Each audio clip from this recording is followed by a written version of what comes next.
complain about. But we still have a standard of living that's the envy of the world. None of the people in this room, I'm guessing, I know I didn't have to hunt or grow the things I ate for breakfast this morning. We live in air conditioning, we drive vehicles, we live a life that the rest of the world envies in a down economy because we're American. And that's why I do believe we can come back. I do. I believe we are the best nation in the history of the world and we can come back. I believe we will. If we get this government out of the way, if we reduce its size and get them out of the way, I believe we can come back and take care of all the problems that we have. So, I'm not going to stand up here and give an hour-long speech to you all. I know that you all have several questions. I know my opponent has already been here. So I'm not sure what was said there or what's said now, but I believe in lower taxes. I believe in limited government, lower taxes, job creation. I believe in American energy more than anything else. And it's not just gas prices and power bills. We ask all the time, what can pay off our debt? What can reduce gas prices? What can reduce power bills? What can create jobs? Nothing can do it like energy. And lo and behold, we have all of it we need in this country. Everything. Not just oil. We have clean coal, we have natural gas, we have everything we need. Again, blessed to be Americans over all of us. So, I'm going to hand it over to you now for any questions and or disagreements you may have. Colin, you're not allowed to throw in any disagreements, by the way. And please, ask your questions, and thank you for taking the time to come out. Nobody has. Sir? Yeah, well, I'm still here on the subject of a philosophical nature, not so much about what is. This is about healthcare, not plans that are already in action or will be, or any plan. I just want to know basically, as far as your core beliefs, do you believe that healthcare is a right or a privilege? Not whatever it is, but and what could be, but just as far as the belief system. My belief system is this, that the health care, and for anybody, but especially for our nation, the highest quality and lowest cost can only be delivered without the government. It can only be delivered without the government. And what I believe is that all things we drive, all things we do, healthcare, anything is a privilege to some extent. Life, liberty, and the pursuit of happiness, those are inalienable rights endowed by your Creator. If you're claiming a right, if you're going to say anything's a right, if you're going to say you have a right to a cell phone, then who has the responsibility to pay for it? That's what I believe. Do you put that health care as a privilege then? Absolutely. Absolutely. I believe that all things we have are. But they're privileges that you earn. When we talk about something like Medicare, people right now that are earning, that they've paid into their whole lives to earn it. Government said it was going to be there. Government doesn't have a right to say it's not anymore. Social Security, paid your whole life into it. Government told you it would be there. Yes, they spent all the money, but they still don't have a right to throw up their hands and say it can't be there. Go ahead. No, go ahead. You realize that we're the only industrialized country that doesn't consider it a right. I do, and I'd also realize that it's not an accident. We're the only industrialized country that doesn't consider it a right, and we're still the wealthiest nation by far in the world. And we have the highest quality care in the world.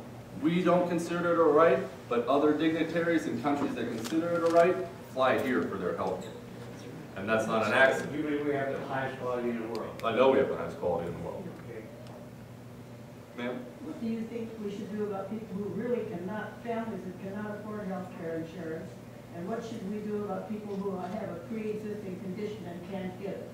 Should we just let them die? Should the government pay for it? Or what do you suggest? Well, just to clarify something, the government doesn't pay for anything. The government has no money of its own. The taxpayer Well, pays. of course it does. Somebody pays, and it's not the government. It's the taxpayers' money. That's to clarify. But no, absolutely not. And I think it's a gigantic misconception when we talk about. Let's talk about Medicaid. You brought up people who can't afford insurance, things of that nature. We already have safety nets out there. But before we had it, were people dying in the streets? Yeah, they were. I've not heard those stories Or they in this went to nation. emergency rooms and the taxpayer paid for it. That's exactly right. You already cannot be denied care, and they have greatly exaggerated the amount of people who are uninsured in this nation. When they bring up 40 million, they're counting those who are in the nation illegally.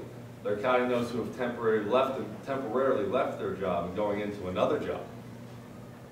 That's what they're counting. So the numbers are off. What about the people who have pre-existing conditions, who cannot get health insurance? Well, I believe that there's a market for it, and there's a reason they cannot get health insurance. Let's not act as if health insurance companies are these non-profit entities.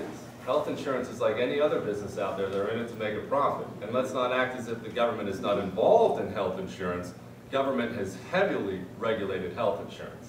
People that have health insurance and people that have auto insurance never have a complaint about their auto insurance, and everybody complains about their health insurance. Why do you think that is? Because I can go home today online, call somebody, and in 5 minutes I can have an auto insurance plan tailor-made for me. Covers what I want, doesn't cover what I want, stays within the prices I want. Health insurance is completely regulated by the government. When we talk about insurance companies, we don't force them to compete with each other. And competition is what brings up the quality. You want to know what keeps Walmart's prices down? Someone said it was Walmart Day here. It's not the good of their heart. Target keeps Walmart's prices down. Costco keeps Walmart's prices down. Because when they compete with each other, quality goes up and cost goes down because they're trying to get your dollar. Insurance companies are no different than that. They have to compete with each other and they're not forced to. They don't even have to compete across state lines right now. It's a completely government-regulated and run industry. And let's not kid ourselves. It's not an accident that the most regulated industries are the ones that have failed. The housing, the energy, the auto, these are the most heavily run by the government, and they're the ones that fail. What do you think in the health industry in the food industry should we not regulate? What would you, give me some specifics. Well, regulate by whom, ma'am? Well, you say Who there's does the too much regulation? regulation. Do you think we should not have a regulatory course for food? Well, you have to tell me by whom, ma'am. Who are these all-knowing regulators who will come in and tell you what you should and shouldn't be? Okay. The federal government? The federal government who has managed to spend this country $15 trillion in debt and can't get out of its own way for anything. Well, what do you We're going to think tell we should- them how to regulate, they're going to tell us how to regulate our What food? do you think, what would you deregulate in the food industry? Which ones? Well, we're not talking about the food industry, we never have. In the food industry, what would you deregulate? Well, this is a question for the Democrat cameras that are here. So, It's a question I'm really interested in, because I think we have a problem with food in this country. you think we have a problem with food in the United Not States like of the America? country. But it's pretty, don't you think we need regulation in food? By who? Well, you haven't answered me by who, because it matters, because we talk about the government, we talk about regulation, we talk about the regulators. Are these angels? Who are these people we're sending up there? I'm sorry? Should the industry regulate itself? It's not that the industry should regulate itself, it's that the American people should regulate every industry with their dollar.